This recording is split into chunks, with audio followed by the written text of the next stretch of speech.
Iya, Mang. Warga di Jalan Kiai Haji Azhari Lorong Jaya, Kecamatan Seberang Ulu 2 Palembang menemukan sesosok jenazah anak laki-laki terapung di Sungai Musi.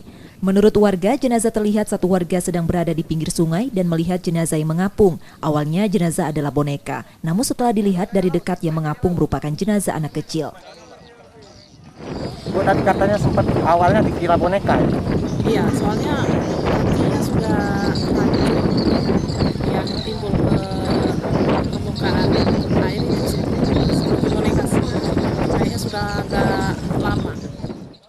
Polisi yang melakukan olah TKP dan meminta keterangan warga sekitar memperkirakan jenazah tersebut sudah 1 pekan lalu.